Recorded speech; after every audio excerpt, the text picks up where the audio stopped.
I'm really excited to share with you. Thank you to Go-Kart Labs for being so intentional about working with startups in the community. I feel like for us this is an opportunity to kind of come out of our heads in the water while we're scaling our team and our customer base right now. And so this is a really great exercise for us to reevaluate even our internal process, and I'm hopeful that you can take away some tangible things today. So I'm just going to go over kind of 3 things in our time together. One, just for context, what ClinicianNexus is, what we do, and I'll do that because I'm going to share a feature as an example of how we kind of applied these particular processes. And then I'm going to talk about that as we did that with kind of a manual, non-scalable feedback loop, and then how we're slowly transitioning into a more automated, scalable feedback loop. So a little bit about ClinicianNexus. We are a SaaS platform that helps health systems and schools manage their clinical rotations. I had worked previously at Health Partners in the Institute for Education and Research, and during that time we were really trying to look at how could we leverage our students' experiences for our future workforce. And as we dove deeper into that, we had discovered that while schools and universities are extremely reliant on hospitals and clinics to provide the clinical experience required for those students to graduate from their programs, we didn't really have any tools that we could properly assess what our capacity was for that. And so it was very difficult to actually communicate this back and forth over that time. So at ClinicianNexus, our vision is to create a single platform where all health systems and schools can manage this together in one location. I chose to leave Health Partners, and we started this externally for a very specific reason, and that's because of the data that we're housing is workforce data. So we wanted to make sure that we were a really fair platform that wasn't giving one health system unfair advantage over the data in that space as well. So I'm going to use this as an example. This is how we help our health systems communicate their actual capacity for teaching students. So this is what it looked like about a year ago, and this is what it looks like today. So I'll just use that as a brief example. So first, I'm sure everyone's already familiar with this wonderful process, and I can't tell if you can read it back there, sorry. So I'm going to start with, we provided something to our beta site, something to react to, which is of utmost importance. It's terrifying to look at blank screens and have your customers be the ones trying to innovate, so we provided something for them to react to. And then, of course, you have to collect that feedback, be able to organize it, and then make it actionable to implement it so that it can continue through the loop. So I'm going to start with manual, non-scalable feedback loops. What I mean by this is it's just very human-centric, very human-intensive. We followed Airbnb's lead on this. They were housed in San Francisco, and their main customer base was in New York. One of their advisors at that time said, "Why are you here? All of your customers are there." So they flew to New York, and they spent time taking pictures of the houses that were there, learning about, wait, how is it actually going when you have people staying in your house? What do you like? And they applied those things as the very things that differentiated them from their competitors down the line. So for us, we wanted to build with a health system and a hospital, not for them, because we all know that everybody has a lot of different needs, and when you feel like somebody is forcing a new technology on you, it's a lot more difficult to receive it. So we started by step 1, finding either a willing victim or participant, dependent upon how you look at engaging in that. But we were so grateful to have found a health system in Moreno Valley, California that was absolutely beyond frustrated with this problem. And they felt that the technology that was in this space was outdated, and they had a backlog that it was going to be 2 years until they had this problem solved. So I can clearly say that we needed to outline objectives, our scope, our requirements, the timeline, what resources were needed both from us and from that health system to engage in this. I know that in hindsight, but it wasn't necessarily as clear as we went along the way. Building a new platform was a whole different endeavor. It's different building one feature, but I think that it's kind of like the bathroom remodel idea, where you think you know what you're going to do, and every HGTV show demonstrates that there's always something that changes your budget or messes up your timeline or whatever it may be. And so we took really, really tangible, basic things when we started to work with this health system. So we had started improving the way, first and foremost, that medical students were coming through their system. And we had some ideas based on my experience at Health Partners about how we thought this might or should look. So, and I have this for later if anybody's interested in it, but I printed this off too, just this exact template here. We took this and had a one-page piece of paper that was double-sided. So on one side, this was filled out with our ideas of what they thought they needed or what they wanted, some of their goals, and we had on this our 5 main user types. And the reason we did that was so that they could see as a school or a clinical site how complex this whole process was, so that they could be a little bit patient with us along the journey as we were kind of carving out their entire process. And then on the flip side, it was completely blank, and we let them fill that out and let them tell us what they needed. After that, we kind of went back to our drawing board, and we used this amazing tool called Lucidchart to map out all of our workflows. And that helped us identify very, very tangibly what is the entire process, what does that look like, and how do our customers interact with one another. And in this place, we applied kind of another learning from another company, Starbucks. When they built their mobile app, they talked specifically about what are the mobile moments, what are those things that we should be involved in and we shouldn't be involved in. So getting an idea of their whole entire workflow, their experience, and then identifying where you should and where you shouldn't be involved in that. It's really easy when you have something to go back to as a reference point for the existing true process that they follow throughout that day. So with that experience, we then landed on our first go at this with our MVP, and we started calling these slots. So students needed to find slots at clinical sites. And this was our first go at it, which is laughable to us now, but at the time we're like, yeah, we're getting there. We're identifying the difference between a PA rotation and an NP rotation and a medical student rotation. And so we were kind of digging together, navigating that back end of this. After we presented this in the loop of something, again, to react to, this was our feedback. And I'm sharing this because it's absolutely hideous. And it was just us 3 founders at this time, so this somehow worked for us. But I share this as an encouragement that this process isn't always that beautiful, and it's very difficult, and you can feel like you're swimming underwater with a very tiny straw to breathe out of that, because it can be very, very complex when you're solving problems in healthcare and education especially. So we took this feedback, somehow made something of it, and landed on kind of evolving our product into more placements within a health system. So we started to get the idea, as you see, of, neurosurgery, ophthalmology. These are some of the services that are being used to teach students, and this is where a student can find experiences and match to those experiences. As we started to, again, collect more and more feedback, we grew to working with 3 different medical schools as well.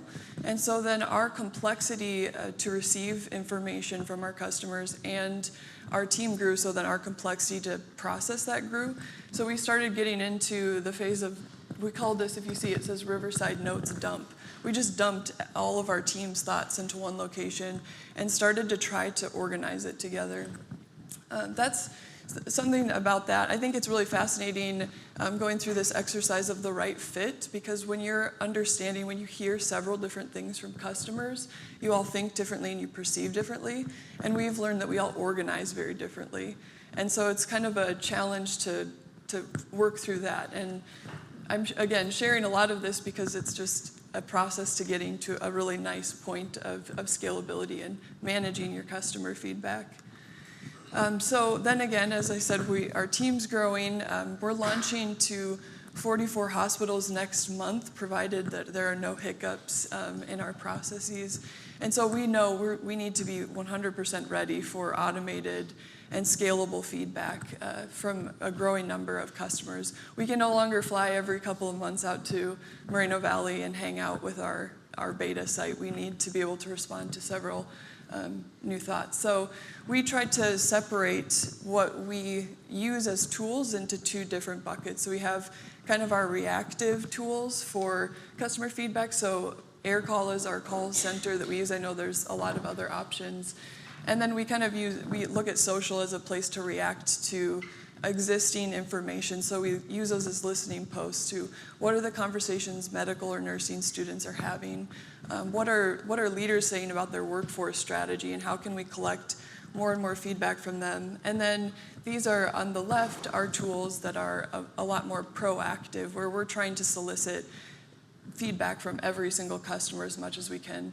So I don't know if everyone's familiar with Zoom, but they're basically an online web chat tool that we use. And then Intercom is a tool that we attach to our product, and it pops up the little chat, it's just chat support. And we use that to push notifications, to solicit, again, feedback in many ways.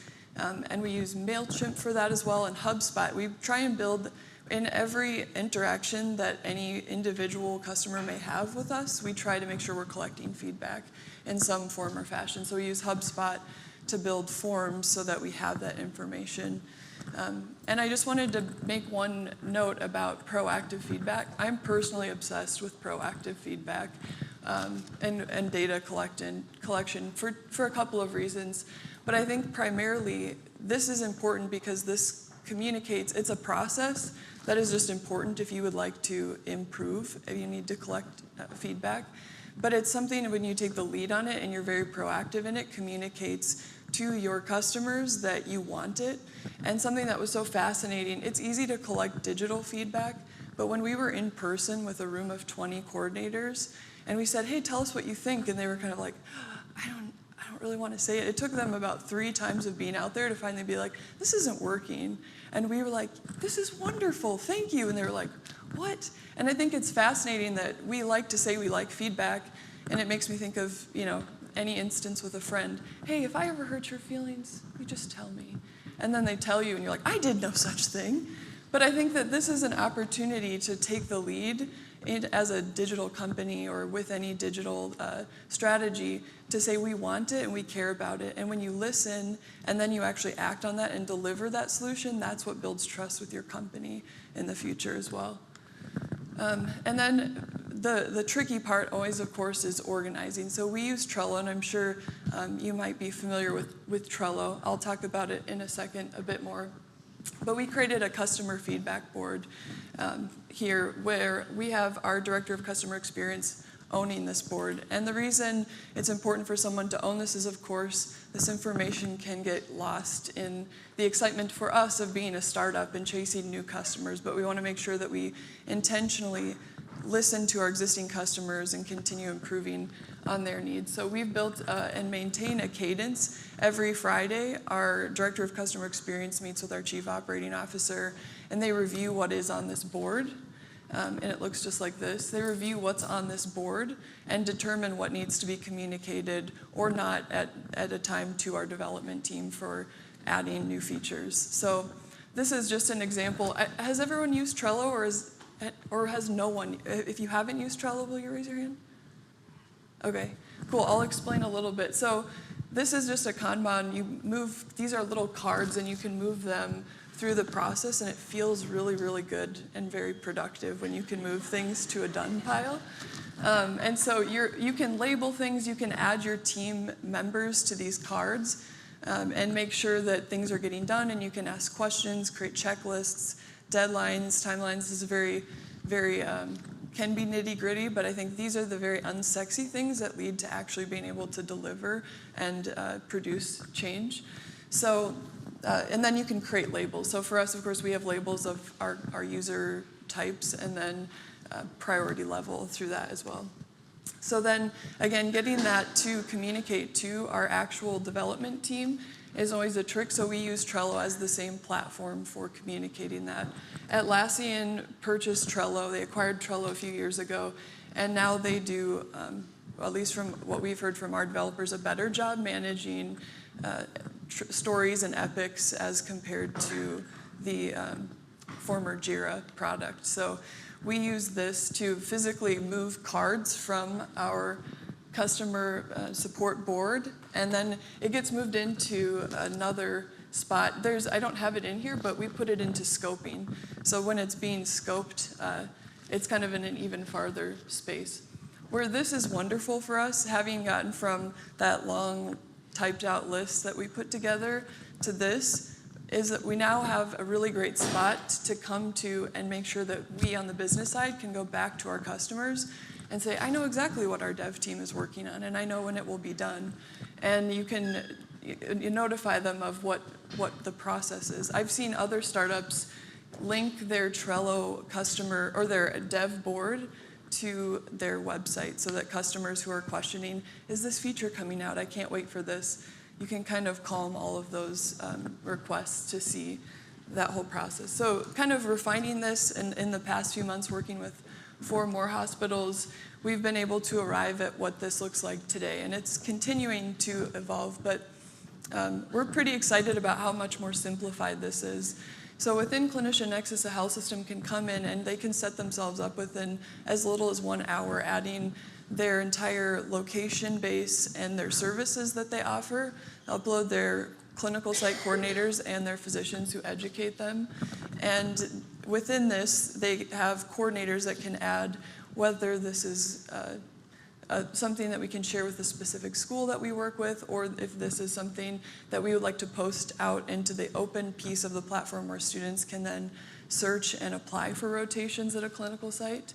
And this has been received very, very well as we're scaling within a large organization that has several locations and several of these types of rotations throughout this process. So with that, I thank you for the opportunity to share, and I hope this adds value to you. Like I said, I have some templates if you're interested in just kind of working through those sort of things. And our Director of Customer Experience asked me to ask if you have better ideas to let us know too. So we're very interested.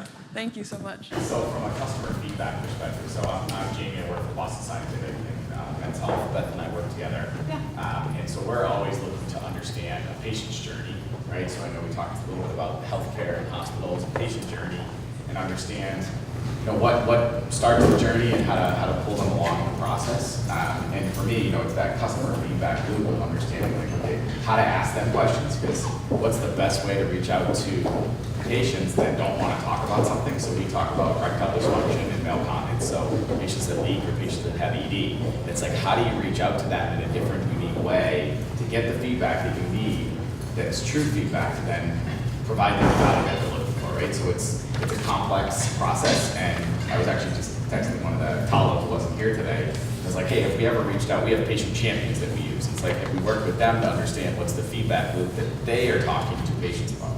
And it's like, as you talk through feedback loop, I just don't know if there's any other ideas of what people have done from a feedback perspective to, it could be a patient, a client, whatever it is that gets you to the end goal that you're looking for when you're trying to talk about something that's really challenging to talk about.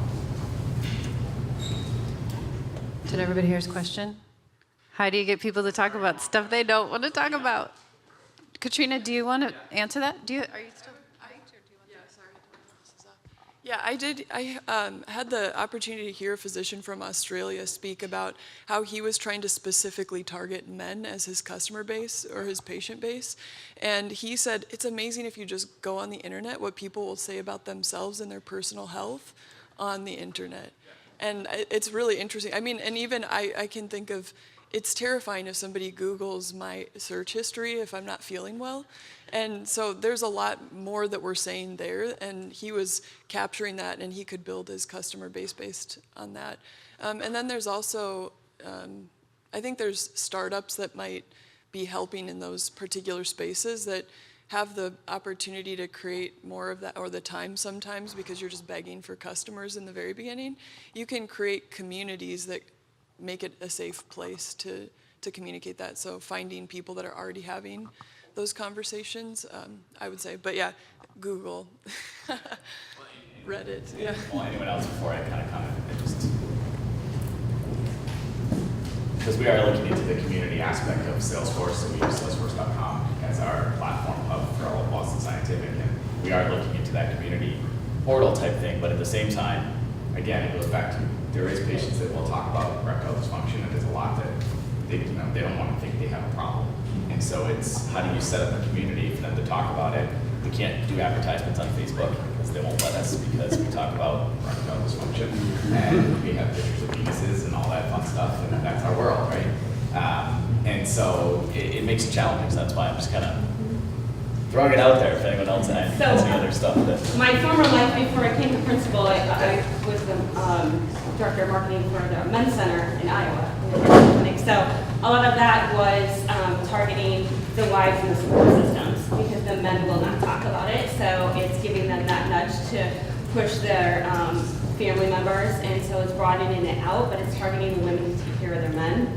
And that messaging and starting that conversation, and we found that that was very useful. Having face-to-face workshops, we actually found that worked really well, because then when they are like-minded men in the room, they ask all sorts of questions. Oh, yeah. So they're searching for that community.